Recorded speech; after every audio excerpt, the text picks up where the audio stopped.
For those that don't understand Igbo language, I am trying to greet my friends and my brothers and sisters in my language because I am an Igbo woman, Igbo. And because I am an Igbo woman, I have come to bring a life-changing message for you. My message today will transform your reasoning. My message today will change you as a man, change you as a woman, change you all as Africans. And what is that message for the married women?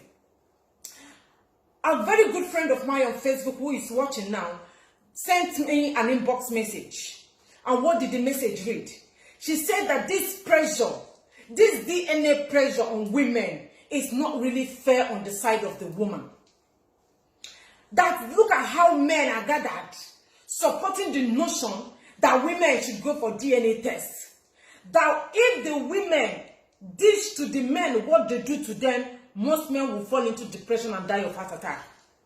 That women are suffering in their marriages. That a man will marry a wife and leave her in Nigeria and stay in abroad for many years. That a woman will stay in her husband's house like maybe she's a slave. That the kind of treatment that women pass through in marriage, men are not even supposed to open their mouth to say anything about DNA. That most of these men compel their wives to do what they do. In other words, my sister is trying to say that the women are trying to play the revenge card. You cheat on me, I cheat on you back. That most men have baby mamas outside. They have children outside, even in their marriage, and their wives doesn't know about it. So why are they now insisting that their wives should do DNA tests? What about them? My beloved friend is very angry that why are they pushing women, pressuring women about this DNA test? That is an insult on women. I want to clear the air. Please, I want you to listen with wisdom. I want you to listen to this, my message, with wisdom. I came prepared and I will give you a lot of references. Women, a man and a woman does not do competition in cheating. There is no room for competition in marriage. You cheat me, I cheat you back. Who is going to suffer it? You are doing it at your own peril. You are doing it at your own detriment. That your husband cheats is not an avenue for you to go and bring in another man's child in your husband's house. Women, do you know that your husband could go outside and bring in a woman and tell you he wants to marry a second wife? You don't have a say about it. It's either you stay or you pack and go. Now, I have said this thing several times. Women, if your marriages or the marriage you are presently in is not giving you butter like you wanted, pack your bag and go. If your sanity is at stake in your marriage, you are going mad already. You cannot contain it any longer. Pack and go. But when you stay in a man's house, claiming that you want to play the revenge card, you want to play the revenge game, as far as that he is cheating, he is going out, he has other children, you will also go and get pregnant outside. It is not obtainable in Africa. There is no place of that. A man and a woman is not in competition. You must understand that the man is the owner of that house. And maybe after this video, you will understand that women are tenants in their husband's house, because a man could wake up tomorrow and kick you out of the house. Do you have anything to do or say about it? Of course not. Don't call this one slavery. That is what it entails to be an African woman and an African man. Do you know that it is almost impossible for a man to stay with just one woman? A woman can stay for 40 years, 45 years of her life without a man. But a man cannot stay 1 year, 2 years, 3 years, 4 years, 5 years without a woman. I want you to understand that the way a man and a woman is wired is different. It started from creation. We are not the one that started it. That's why I said I'm going to give you references. You must know that the way they wire and socket a woman, a man, is not the way they wire man. The systems are not the same. The system of a man and a woman are brought the same thing. Don't compare yourself to your husband. That is why I said a man can marry as many wives as he can. Traditionally, every African man is supposed to live with more than one wife. Every man is supposed to marry 2 wives to reduce the population of women. Every man is supposed to live with 1 wife, if not because of the hardship of the land and the Western colonization. Every man is supposed to be living with 2, 3, or 4 wives once he can take care of them. Let me also give you another reference. Do you know that most of our big pastors, most of you that go to church, our big pastors, most of them, even the smaller pastors, sleep with their choristers. They fear God. They worship God. They do the things of God. But have you asked, why do they now sleep with their choristers when they have wives? Why are they sleeping with the ushers when they have wives? Why are they sleeping with their church members? Why are the pastors sleeping with your wives when they also have their wives at home? Meaning that a man is wired not to just stay with just 1 woman. Any man that tells you that he is only having 1 woman, ever since he's a human being up to now, the man is a chronic liar. The man is a liar. It is not true.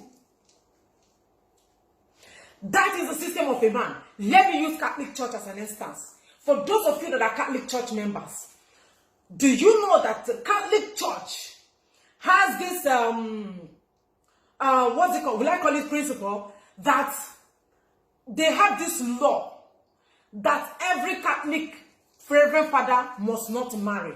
That is what Catholic people say, that their father will not marry. But in Catholic Church, most of your Reverend Fathers have children. Most of your Reverend Fathers are secretly married. Most of your Reverend Fathers have concubines. Are you aware of that? What am I trying to say? A man cannot stay without a woman. That is why you see the cases of, he cheats me, I did not cheat. You did not cheat, oh, you cheat me. Now let us go to the Bible. For those of you that will still continue this argument, I will give you Bible references. In the Bible, Abraham is the father of all nations. But Abraham had Sarah. Sarah could not bear him a son or a child. Sarah went and got her Egyptian concubine, Egyptian servant, give to her husband, Abraham, as a concubine, to give her husband a son. And Hagar gave birth to Ishmael. When Sarah died, Abraham went ahead and married another woman named Keturah. Abraham is the father of all nations. But Abraham still cannot stay with 1 woman. King David is a man after God's heart. David had 8 recorded wives in the Bible. The Bible said that there are other wives that are not recorded. In fact, he had 8 recorded wives and many more concubines that are not recorded. And God even said that he was going to give David many more concubines if he wants. You can go and read up your Bible. What about King Saul? Saul had a wife and a concubine that gave him 2 sons. Noah had wives.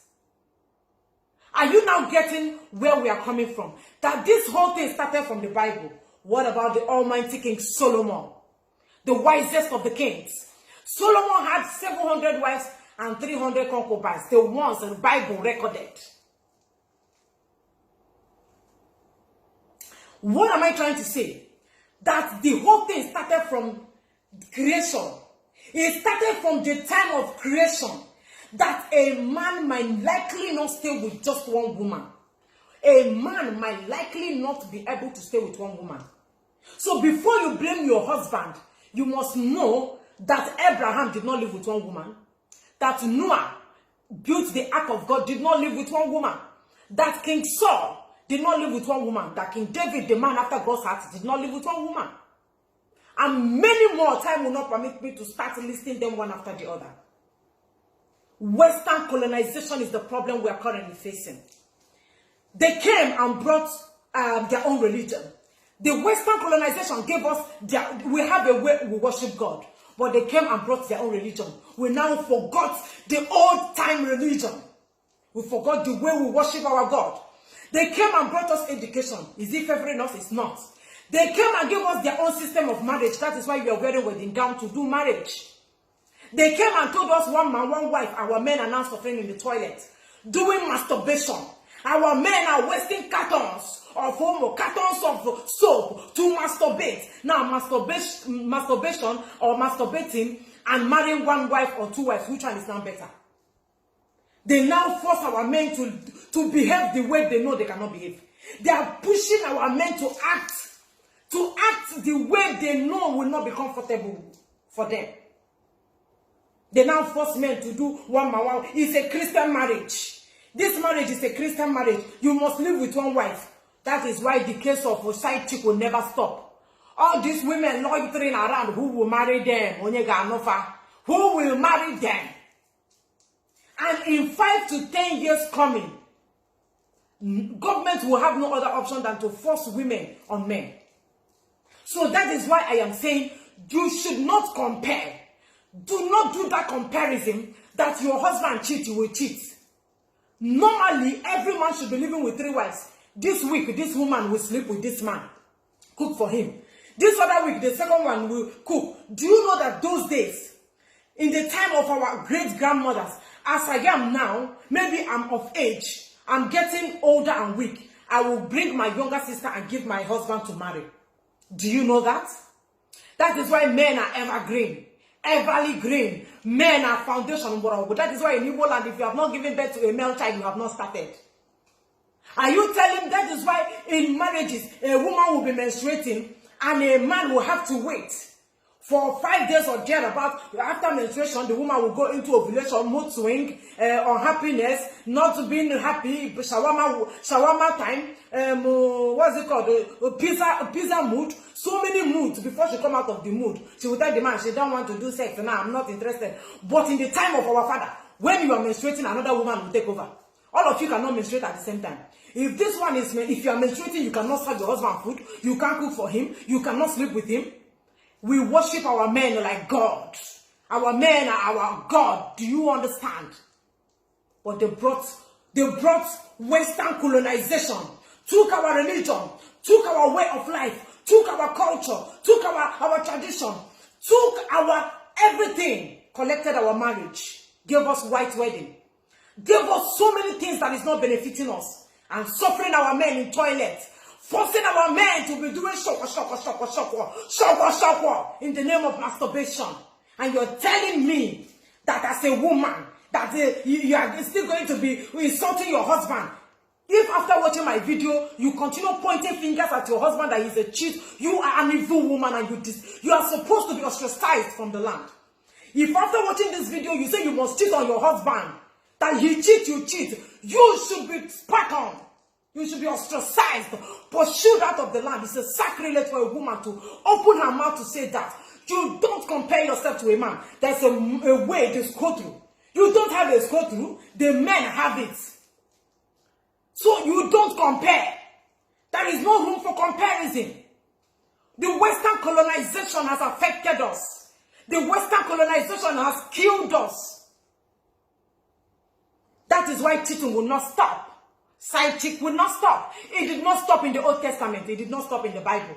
And the ones that want to introduce New Testament, did it end in New Testament? The recent pastors we have now, I don't know the New Testament pastors, have they stopped cheating?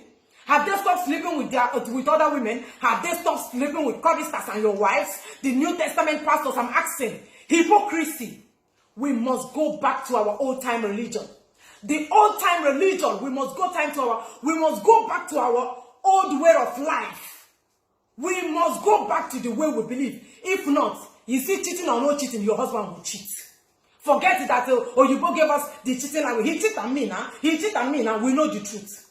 I know the truth. You know that you know the truth. They gave us cheating. He's cheating on you. What do you call cheating? Our fathers married many wives and they stayed in love without jealousy. They had concubines without jealousy. Once he can take care of them, they live happily.